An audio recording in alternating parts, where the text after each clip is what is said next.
Hi, this is Jeffrey from mymtb.guide, and today I'm showing you how to replace the chain on your mountain bike.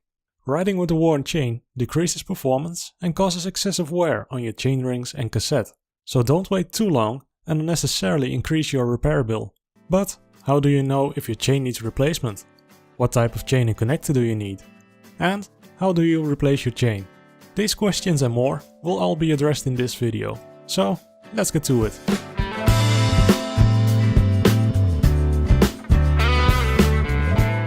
The number of tools that you need for replacing your chain are quite limited and fortunately not that expensive. You'll need a chain wear indicator for measuring the chain wear, a chain device for splitting and connecting the chain, pliers if you use a connection pin method for connecting the chain. This is mainly the case when you use a Shimano chain, and optionally are specific master link pliers if you use a master link to connect or remove the chain. You can find a link to the tools that I use in the description below. The easiest way to check if your chain really needs replacement is with a chain wear indicator. What I'm using here is the Park Tool CC 3.2 chain wear indicator. There are two numbers on the tool indicating the amount of stretch of the chain, which are 0.5 and 0.75%. Did you know that the stretching of your chain is actually not caused by metal extending over time due to the forces it has to cope with? In reality, the rollers and pins wear down, which causes some play, and this adds up to the lengthening of the chain.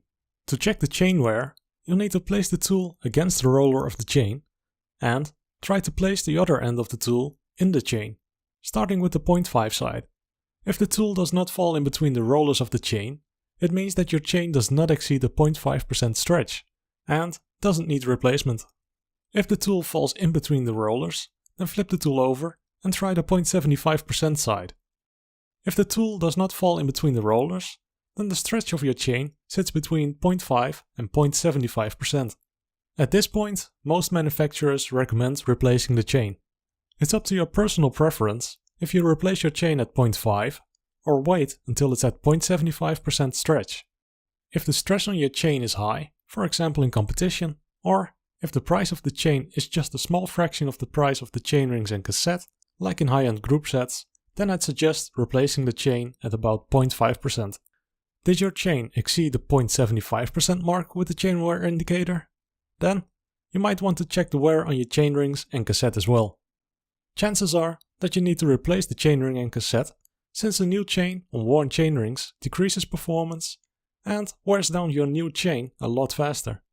Check out my other videos about chain ring or cassette replacement if you want more information about replacing these parts.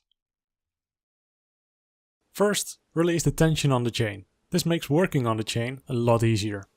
Some Shimano derailleurs have a clutch mechanism with a switch. In this case, flip the switch to the off position. For SRAM derailleurs with the cage lock option, you'll have to put it in the locked position. Now shift to the smallest chain ring and cog and drop the chain from the smallest chain ring. Now check if you're using a master link. This is a chain link that can be recognized by a slightly different design and sometimes different color. Technically, you can remove this link without any tools. You push the two plates together and slide them to one another. The pins slide to the second position and you can remove the master link from the chain. Master links can be quite stiff, so a set of pliers or specific master link pliers might be needed to remove them. Especially 10-speed chains and up are harder to remove due to the tighter tolerances. If you don't have a master link, then using a chain tool is the way to go. The chain is in this case connected with a special reinforced connection pin, which is usually darker in color and slightly protrudes. Removal is a pretty straightforward process. Place the chain in the chain tool and align it perpendicularly with the bottom screw on the tool if you have one. Make sure that you're not placing the tool above the connection pin. Placing it above any of the other 100 pins or so is fine. Now align the tip of the tool above the center of the pin and turn the handle.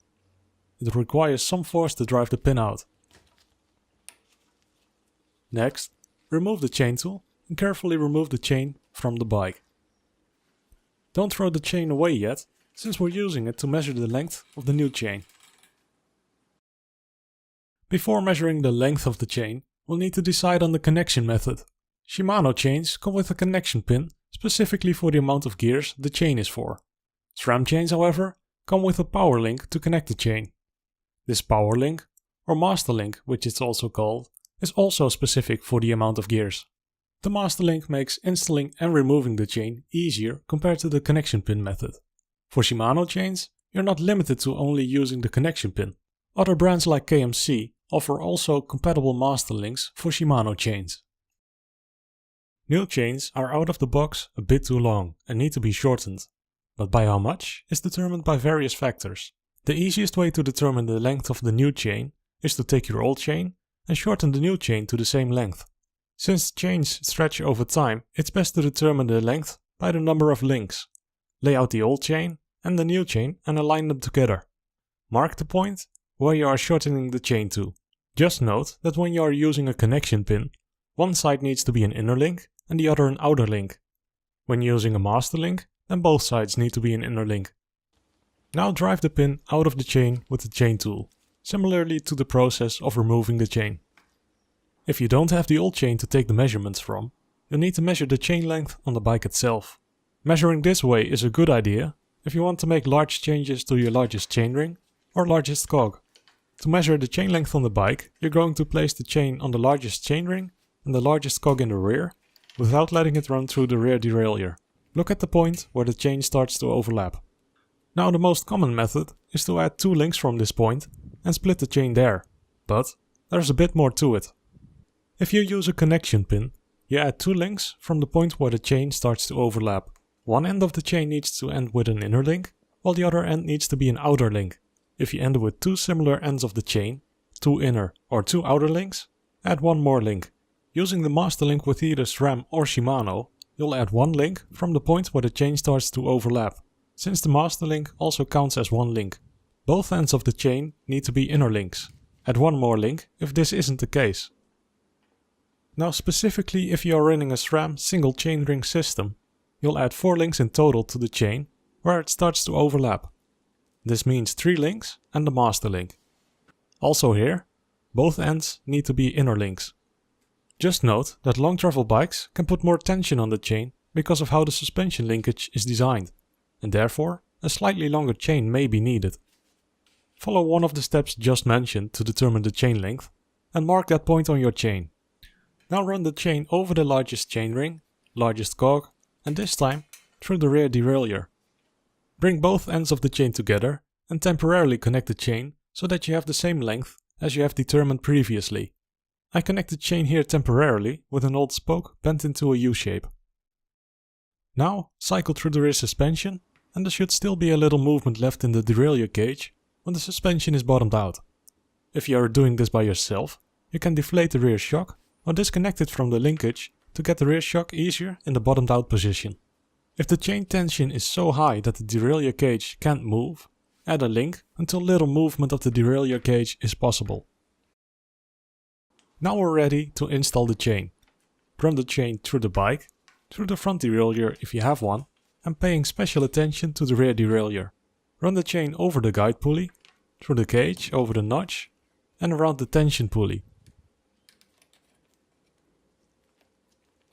Make sure that if your chain has markings on one side, that this side has to be on the outside. Now bring both ends of the chain together to connect them. For the connection pin, slide the pin in place and position the chain tool perpendicular to the chain and pin. Now drive the pin in the chain. The main portion of the pin should protrude evenly on both sides. For 10 and 11 speed chains, it should protrude only slightly on the back of the chain. Make sure that the link moves freely and break off the tip of the pin with your pliers. To connect the chain with the master link, you'll have to place half of the link in each end of the chain. Some master links are directional, so place them correctly, viewing the chain from the outside. Bring both ends of the chain together and push the outer plates so that both sides go into the slots. Now apply tension to the chain and the link will snap in place. You can apply the rear brake and turn the crank to apply a bit more force. To finish the installation, unlock the cage or engage the clutch mechanism if you have one of these options, and you're ready to go. Thanks for watching my repair video about chain replacement. If you liked the video, please hit that like button and consider subscribing if you haven't yet. My MTB guide brings you product reviews, how-tos and track highlights, so if that's what you're into, definitely subscribe and you'll be notified when a new video goes online. Have a nice day and I'll see you the next time.